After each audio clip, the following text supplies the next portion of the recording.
आज हम सीख रहे हैं displacement method to find the focal length of convex lens. हमने यहाँ पर एक ये सेटअप तैयार कर लिया है। आप यहाँ पर देख सकते हैं आसानी से कि ये यहाँ पर ऑब्जेक्ट रख लिया है। ये U1 है, यहाँ पर ऑब्जेक्ट डिस्टेंस।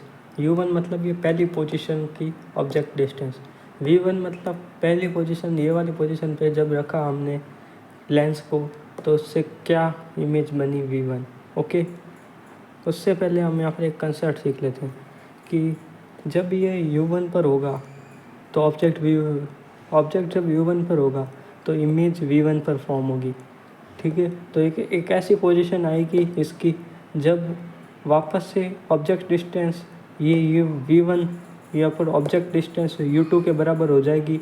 तो यहाँ पर जो इमेज फॉर्मेशन होगी उसकी भी डिस्टेंस V2 वो पहले की ऑब्जेक्ट डिस्टेंस के बराबर आएगी। ये कंपलसरी है और हमने मैथमेटिकल प्रूव कर भी दिया है। Okay, V2 equal to U1 and U2 equal to V1। Okay, यहाँ पर क्लियर दिख रहा है अभी। तो अब हम क्या करते हैं मैथमेटिकली, हम यहाँ पर लिख रहे हैं D मतलब यहाँ की टोटल डिस्टेंस इन दोनों, ये ऑब्जेक्ट एंड द ये क्या फ्रेम, ये ऐसा कोई पर्दा वगैरह लगा दे जिस पर इमेज बनेगी। ऑब्जेक्ट और इमेज की डिस्टेंस है टोटल D। ठीक है, तो हम यहाँ पर D देख सकते हैं U1 प्लस V1 और x equal to V1 minus U1। ये कहाँ से आया? D को हम क्या लिख सकते हैं, ये U1 और ये V1, ये टोटल हो गया D। आप सोच रहे होंगे कि यहाँ पर ये U1 नेगेटिव में क्यों नहीं लिया, क्योंकि ये लेफ़्ट साइड में है U मतलब कि ऑब्जेक्ट, हम यहाँ पर नहीं लेते। क्यों? क्योंकि हमें यहाँ पर डिस्टेंस निकालनी है, कोई हमको यहाँ पर मिरर का कुछ नहीं निकालना है फार्मूला वगैरह, इसलिए हम मिरर के हिसाब से नहीं चलेंगे। हमको यहाँ पर नॉर्मल डिस्टेंस निकालनी है, इसलिए हम पॉजिटिव नेगेटिव नहीं लेकर चलेंगे। ओके, सो यहाँ पर हम ऐसा कुछ पॉजिटिव और नेगेटिव नहीं देखेंगे, क्योंकि हमको यहाँ पर सिर्फ और सिर्फ डिस्टेंस से मतलब है, जो न्यूमेरिकली आएगा।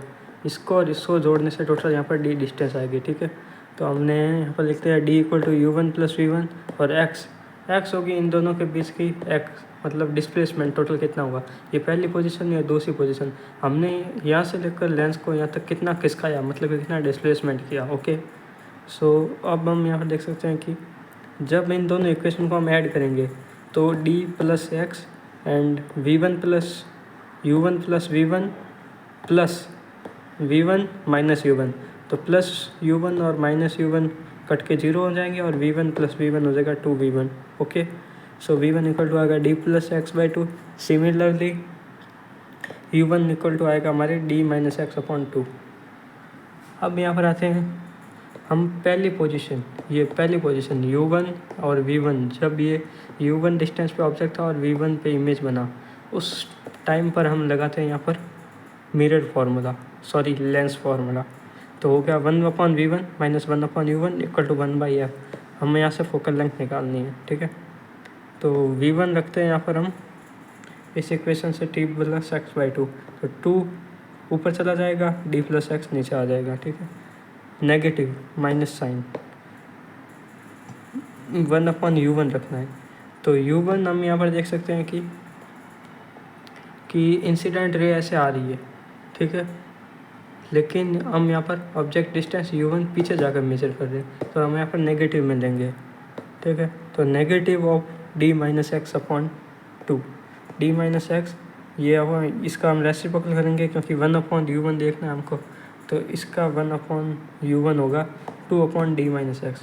तो 2/D माइनस एक्स, और हमने पहले भी कहा कि इसको नेगेटिव लेना पड़ेगा ऑब्जेक्ट डिस्टेंस, तो माइनस इसके पूरे ऊपर आ जाएगा, तो यहाँ से माइनस माइनस करके प्लस हो जाएगा। तो नीचे देख सकते हैं 2/D plus X plus 2/D minus X equal to 1/f। So अब हम उस इक्वेशन को कंटिन्यू करते हुए चलें तो देख सकते हैं कि हमारा आ गया था 2/D plus X plus 2/D minus X equal to 1/f आ गया था। ठीक है, हम यहाँ पर D square minus X square common ले लेंगे और फिर यहाँ पर D प्लस एक्स से D प्लस एक्स कट जाएगा, D माइनस एक्स ऊपर जाकर 2 से मल्टीप्लाई हो गया, प्लस D माइनस एक्स से D माइनस एक्स कट जाएगा, बचा D प्लस एक्स 2 से जाकर मल्टीप्लाई होगा और 2 ब्रैकेट D प्लस एक्स आ गया। ठीक है, तो जब हमने इसको मल्टीप्लाई किया 2D minus 2x plus 2d plus 2x, ठीक है। 2x से माइनस 2x कट हो जाएगा, 2d plus 2d equal to आ जाएगा 4d। तो इसको हम रेसिप्रोकल कर लेंगे 1/4 आपको, तो D square minus X square ये ऊपर आ जाएगा और 2d प्लस 2d 4d नीचे आ जाएंगे, ठीक है। तो सही गाइस हमने निकाल दिए f equal to D square minus X square upon 4d focal length. Okay, thank you.